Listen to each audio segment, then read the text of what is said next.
que el Señor les bendiga. Es un privilegio el día de hoy poder compartir la reflexión bíblica. Y la reflexión bíblica la tendremos en el libro de Mateo, capítulo 16, versículo 13 al 17. Doy gracias a Dios por mi vida, por la de mi familia y por cada uno de ustedes. Así que vamos a leer y dice así el versículo 13. Viniendo Jesús a la región de Cesarea de Filipo, preguntó a sus discípulos diciendo: ¿Quién dicen los hombres que es el Hijo del Hombre? Ellos dijeron: unos Juan el Bautista, otros Elías y otros Jeremías, o alguno de los profetas. Él les dijo: ¿y vosotros quién decís que soy yo? Respondiendo Simón Pedro dijo: tú eres el Cristo, el Hijo del Dios viviente. Entonces le respondió Jesús: bienaventurado eres Simón, hijo de Jonás, porque no te lo reveló sangre ni carne, sino mi Padre que está en los cielos. Amén. Es muy común cuando nosotros conocemos a una persona que nos genera una primera impresión. De hecho, es muy popular el dicho que dice que la primera impresión es la que vale. Ahora, esta primera impresión puede ser buena o puede ser mala. Y dependiendo de eso, de esa primera impresión, nuestro juicio va a estar dictaminado hacia esa persona. Que era algo similar a lo que estaba pasando con Jesús, porque era obvio que las personas que lo rodeaban iban a tener una percepción acerca de él. Pero cuando nosotros hablamos de estas percepciones que cada uno de nosotros podemos tener, muchas veces es muy distinta la percepción que se nos forma a lo que es esta persona o la identidad de esta persona realmente. En este caso específico, Jesús les pregunta a sus discípulos en un momento determinado y les dice: ¿quién dice la gente que soy yo? ¿O qué piensa la gente que soy yo? Y ellos responden. Algunos dicen que tú eres Juan el Bautista, Elías, Jeremías. Quizás obviaron los discípulos la parte cuando los fariseos, porque también habían escuchado decir a los fariseos que él obraba en nombre del diablo, que era Belcebú, pero esa parte la obviaron obviamente. Y responden que era un gran profeta. Entonces el concepto que la gente tenía en ese entonces, que los israelitas que lo habían podido ver dentro de su ministerio, creían que Jesús podría ser el mismo Juan el Bautista, Elías o cualquier otro profeta. Es decir, un profeta más que se había levantado. Esto no era algo nuevo para el pueblo de Israel. Israel a través de su historia había tenido profetas que también habían obrado de manera milagrosa. Por lo cual ellos tomaban estos recursos y los comparaban con Jesús. Por otra parte, después Jesús redirige la pregunta y les dice a sus discípulos: ¿y ustedes? ¿Quién dicen que soy yo? Y Pedro precipitadamente responde: tú eres el Cristo, el Hijo del Dios viviente. Y Jesús responde entonces que Pedro es un bienaventurado, porque esta revelación no se la dio ningún hombre, esta revelación no fue contada, ni siquiera vino de él, sino que esta revelación vino por parte del Padre que está en los cielos. Entonces, en estos versículos nosotros tenemos dos apreciaciones. La primera apreciación, tenemos dos perspectivas, si lo queremos llamar, o apreciaciones, acerca de la identidad de Jesús. Primero tenemos lo que dicen los hombres acerca de Jesús, o lo que podría decir el hombre acerca de Jesús. Y luego demás, la otra percepción acerca de la identidad de Cristo, de Jesús, sería lo que dice el Padre, quién es Jesús. Entonces, como bien les decía, en esos tiempos abundaban las distintas percepciones que tenían los hombres de Cristo. Estas obviamente eran totalmente superficiales, eran influenciables y eran finitas. ¿A qué me refiero con esto? Con que eran superficiales. A que si una persona había sido bendecida por un milagro, obviamente su percepción hacia Jesús era que era un profeta, era alguien de bien. Muchos inclusive lo tomaron como, o pudieron haberlo tomado como un líder político o un líder religioso. Y por otra parte, eran superficiales, por ejemplo, el mismo criterio de los fariseos. Para los fariseos, ya que Jesús se contraponía a lo que ellos predicaban, como Jesús predicaba lo que ellos muchas veces no le era cómodo, iban a tener una opinión negativa acerca de Jesús. Pero como les decía, estas opiniones influenciables, estas perspectivas eran sumamente superficiales, hermanos, y finitas. No eran nada, ni siquiera, ni la mejor definición, ni la mejor intención, ni la mejor percepción acerca de Cristo sería una sombra de lo que realmente Jesús es. Entonces podríamos decir que estas definiciones que le atribuyeron a Jesús eran situacionales principalmente. De hecho, no deja de ser la misma forma en la cual nosotros interactuamos dentro de nuestro círculo. Nosotros formamos percepciones y criterios de las personas que nos rodean, y la mayoría del tiempo, o generalmente, a veces esas percepciones, como bien le decía, son muy diferentes a lo que la persona realmente es. Los fariseos decían que Jesús era Belcebú, que oraba en nombre del diablo, y esto porque era contrario a lo que él predicaba. Y nosotros entendemos que eso es algo totalmente diferente a lo que realmente Jesús es. Y hoy, hermanos, esto no es algo que haya cambiado a través del tiempo, sino que estas percepciones acerca de Cristo se han mantenido. Porque si hay algo que no podemos negar, y si hay algo que el hombre no puede negar, es que Cristo estuvo en la tierra, Cristo caminó por esta tierra y Él transformó, dio un antes y un después en la humanidad. Debatir eso hoy en día sobre la existencia o no existencia de Cristo ya es prácticamente nulo.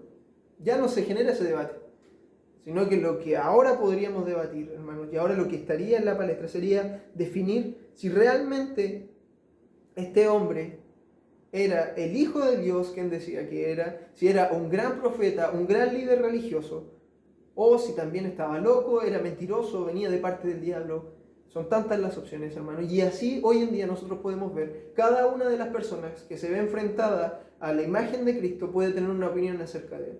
Hay personas que lo tildan de un líder político que promovió, no sé, el comunismo, que empezó con ideas socialistas desde tiempos inmemoriales. Otras personas lo comparan como un líder de amor que profesó sobre el amor y solamente entregó amor y amor y amor. Otras personas lo toman como alguien que habló cosas sin sentido, que no tenían cabida, que trató de tener buenas intenciones para con la humanidad, pero que no, al momento de aplicarlas, carecen de sentido. Entonces, hermanos, son tantas las percepciones que nosotros podríamos tener. De hecho, usted tiene una percepción para con Cristo, yo tengo una percepción ante la imagen de Cristo. Pero, como bien le decía, estas percepciones, y son relativas en realidad, va a depender de cada uno de nosotros. No se asemejan, ni siquiera le hacen la sombra a lo que sería la verdadera identidad de Cristo. Pero dentro del mismo relato se nos cuenta, y Pedro es el que habla sobre la identidad de Cristo, sobre la verdadera identidad de Cristo. ¿Y yo por qué digo la verdadera identidad de Cristo? Porque no es Pedro quien narra, no es Pedro a quien se le ocurre esto, sino que el que lo revela es el Padre. De hecho, Pedro dice, del Dios viviente, del único Dios verdadero. Los judíos ocupaban esta expresión del Dios viviente porque sabían de que Él era el único Dios verdadero, porque sabían de que era el Dios de la creación.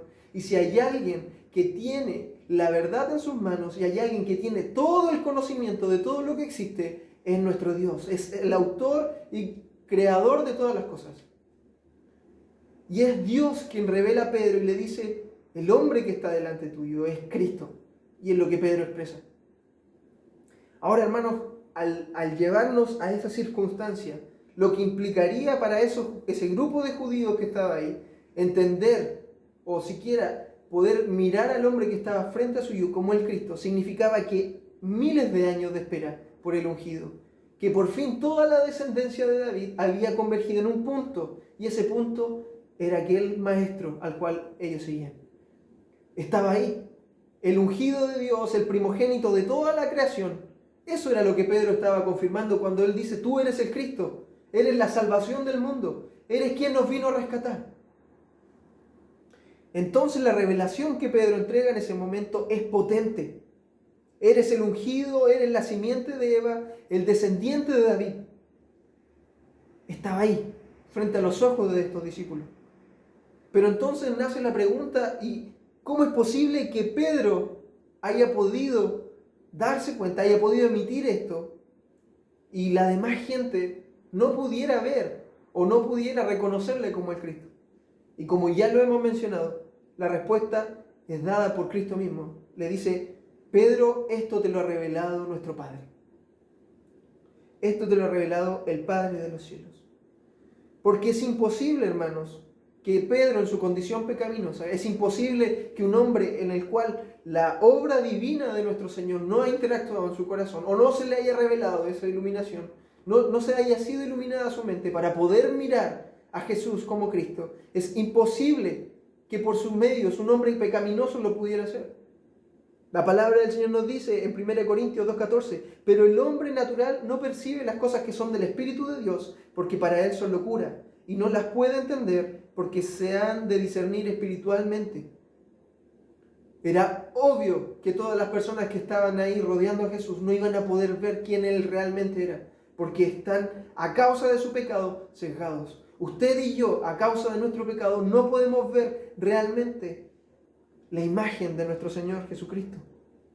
Entonces, para esto es necesaria una intervención divina que abra nuestros ojos, que abra nuestro corazón, para poder ver realmente el resplandor de la imagen de Jesús. Jonathan Edwards, en su predicación Una luz divina y sobrenatural, hace una analogía sobre lo que sería esta imagen.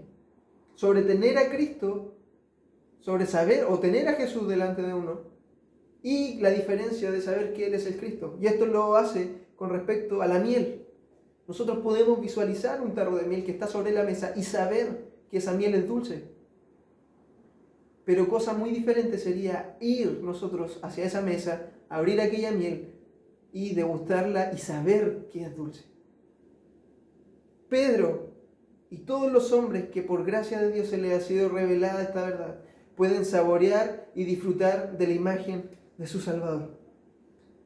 Esta verdad, hermanos, que es revelada, causa una bendición en la vida de los hombres, a tal punto que Jesús le dice a Pedro, bienaventurado eres al saber esta verdad. Hermanos, entender que Jesús es Cristo, saber de que el mundo tiene la posibilidad de salvación por medio del Santo Hijo de Dios que se presentó acá en la tierra, es algo magnífico que solamente podemos entender por medio de la revelación de nuestro Dios.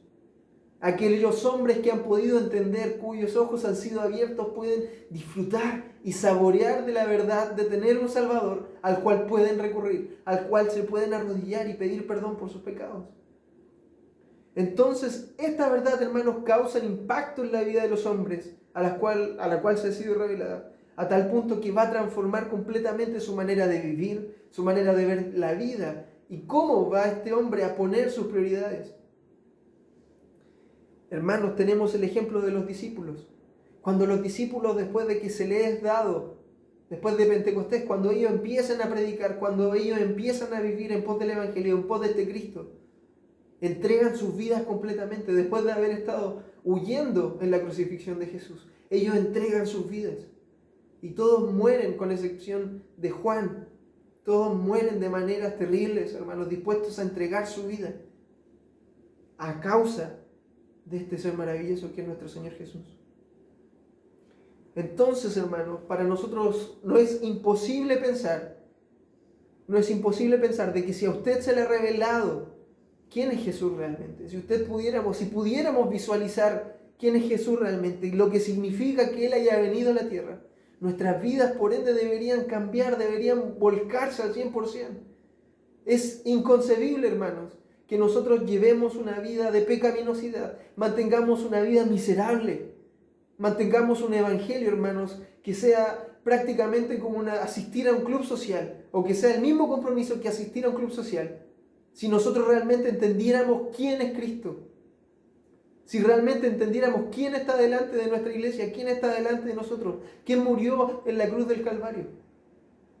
Por eso le explicaba, para los judíos saber que el Cristo había llegado por fin, era que al fin se habían cumplido todas las profecías que se habían mencionado. Tal cual como en una película, uno al final de la película dice, por eso pasó todo. De la misma manera, al ver a Cristo, nosotros podemos decir, por esto pasó todo. Y para esto es todo, y por Él es todo. Porque Cristo, hermanos, es quien nos salva.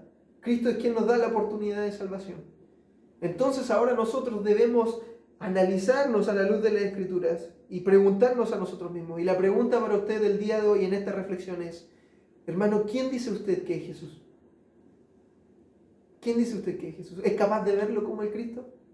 ¿Se le ha sido revelada? Y si lo ha podido ver como el Cristo, ¿realmente está llevando una vida que refleja esa verdad?